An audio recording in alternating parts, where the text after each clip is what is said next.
નમસ્કાર દર્શક મિત્રો, આપ જોઈ રહ્યા છો VS ન્યૂઝ. સમાચારમાં વાત કરીએ તો મકર સંક્રાંતિનો તહેવાર નજીક આવતો હોય ત્યારે પતંગ રસિયાઓએ ચાઇનીઝ દોરી ન ખરીદવા રાજુલા નેચર ઓફ ક્લબના પ્રમુખે અપીલ કરી. મકર સંક્રાંતિના તહેવારને લઈ સરકાર દ્વારા ચાઇનીઝ દોરી તુક્કલ વેચવા પર પ્રતિબંધ છે, ત્યારે પતંગના વેપારીઓ તેમજ પતંગ રસિયાઓએ ચાઇનીઝ દોરી ન ખરીદવા રાજુલા નેચર ઓફ ક્લબના પ્રમુખ વિપુલભાઈ લહેરી અને ચેતનભાઈ ઠાકરે અપીલ કરી.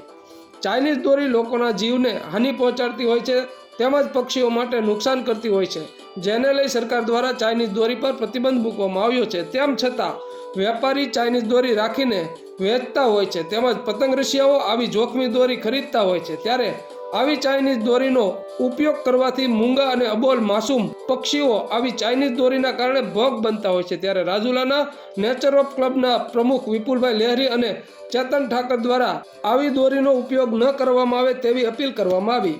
આવા અવનવા સમાચારો જોવા માટે જોતા રહો VS ન્યૂઝ રાજુલા.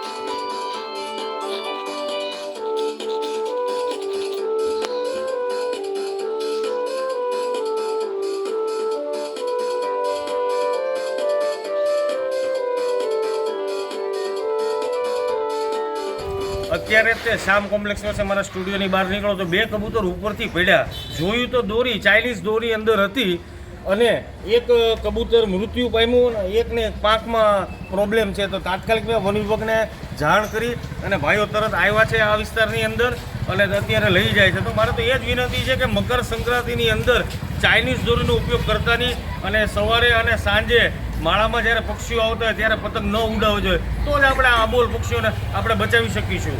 અને ક્યાંય પણ જો આવા પક્ષીઓ ઘાયલ દેખાય તો વન વિભાગ અને રાજુલા નેચર ક્લબને જાણ કરશો.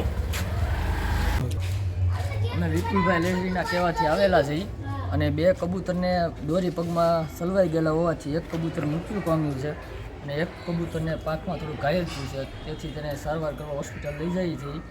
અને આ ચાઇનીઝ દોરીને કારણે આ બધું બને છે કબૂતર સાથે, તેથી વન વિભાગને અપીલ કરીએ છીએ કે ચાઇનીઝ દોરી માટે પ્રતિબંધ કરાવો. પ્લીઝ પ્લીઝ પ્લીઝ આ અબોલ પક્ષીઓને બચાવો, મહેરબાની કરીને. રાજુલા નેચર ક્લબ તમને હાથ જોડીને વિનંતી કરે છે.